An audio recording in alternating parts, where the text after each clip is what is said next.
So, Josh, would you, one, unalive an entire species population, and two, recreate an image of me so you can hang out with me forever? Well, I would do one of those things. The crew discovers the sole survivors of an alien massacre.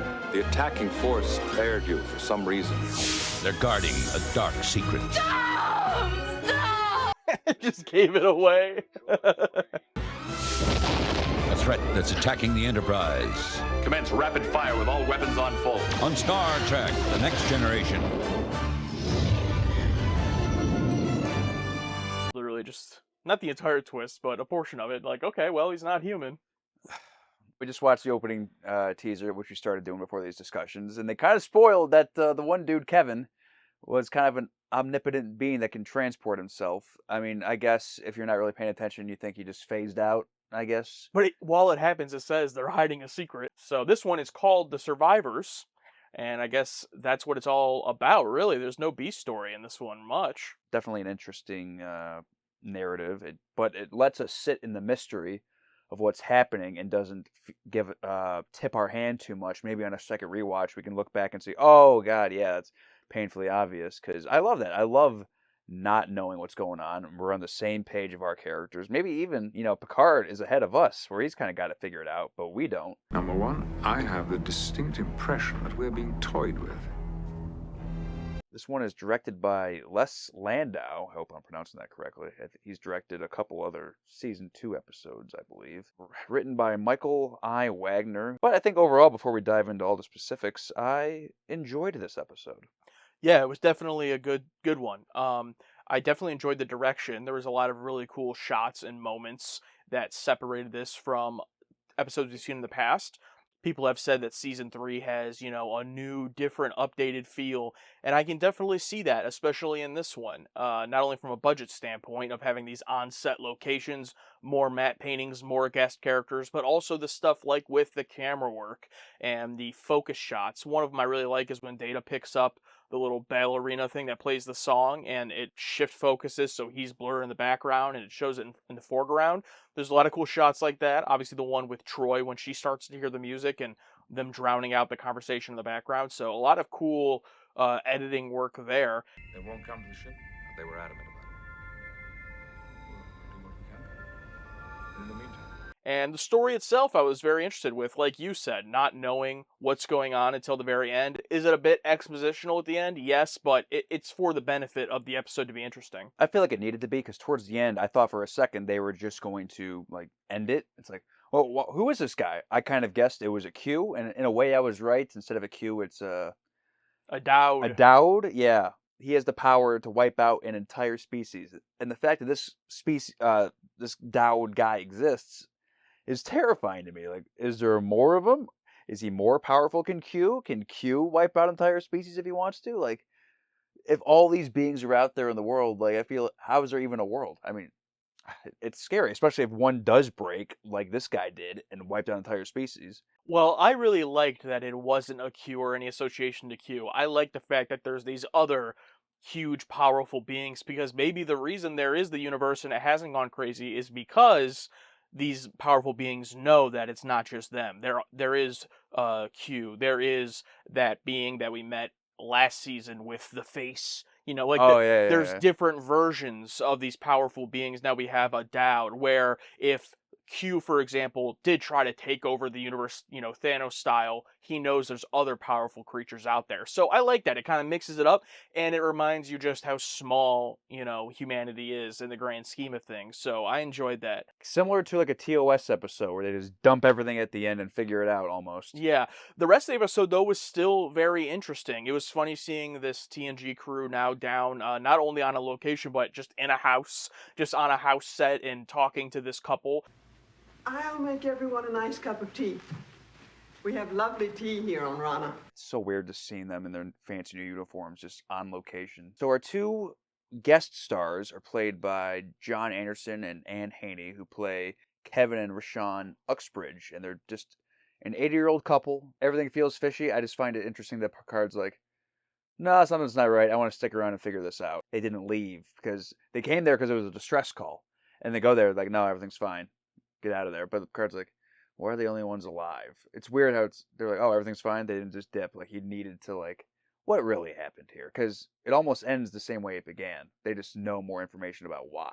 Yeah, it's interesting because that is kind of my one holdup with the plot of the episode, is the reason for why they stay other than just Picard's curiosity. But I'm willing to grant them they're writing an episode. So I'm like willing to grant them, okay, I just wish maybe there was some type of reason like that they're kind of forced in this scenario, but my guess is they're going to say that needing to figure out what happened is enough reason because they're on this exploration. So even though they're putting their entire crew on the ship in jeopardy, it's worth it because it's the right thing to do. But I don't know. It's a bit shaky. Yeah. When I was watching the episode, I was trying to figure it out myself. And I was under the impression like, okay, maybe this ship comes up. Maybe this guy, Kevin, made a deal with this species, interchange whatever, to where this ship always has to protect them whenever they're involved with. Because whenever they went down there to talk to him, that ship would show up. So that was my theory.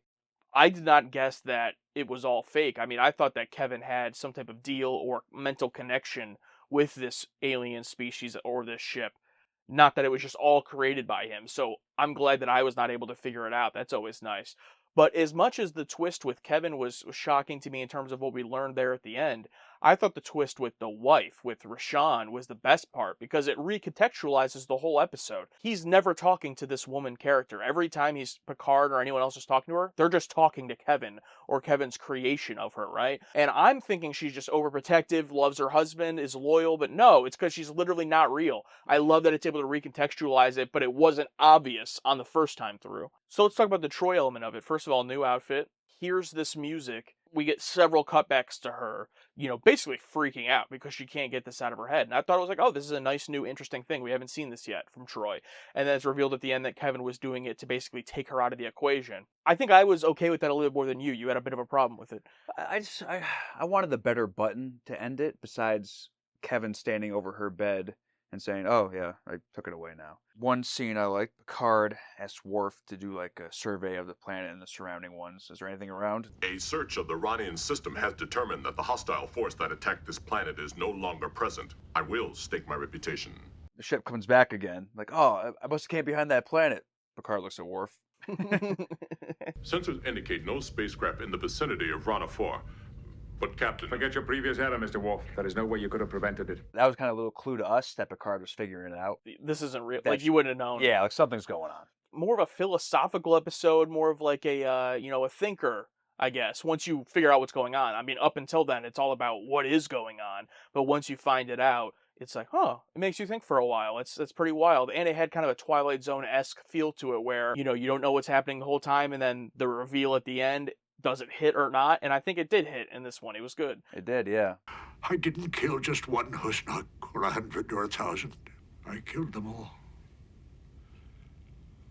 The terrifying reality, like there's nothing we can do, but the best thing to do and the best punishment is just to leave him there. What are they going to do? Put him in prison?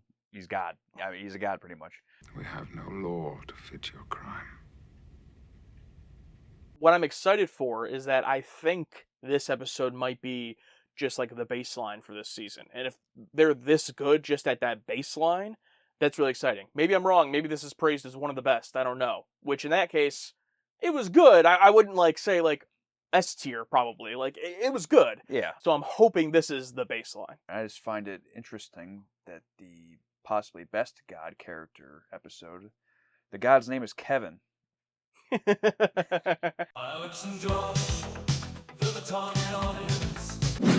Question for Josh and Alex. Would Riker have figured the mystery out if he had been in command? Would he have kept pursuing the Phantom ship and not returned to the planet? Story set aside, I see command style differences between Riker and Picard accentuated here. Picard's Detective Dixon Hill style showing in this episode. That stands out to me as much as the ethical quandaries in this episode.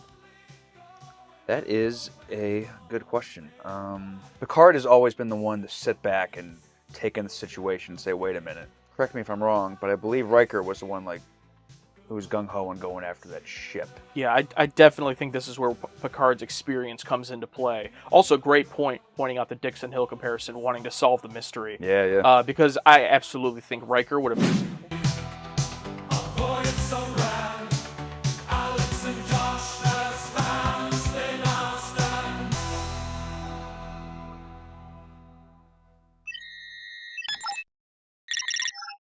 Well, I would do one of those things.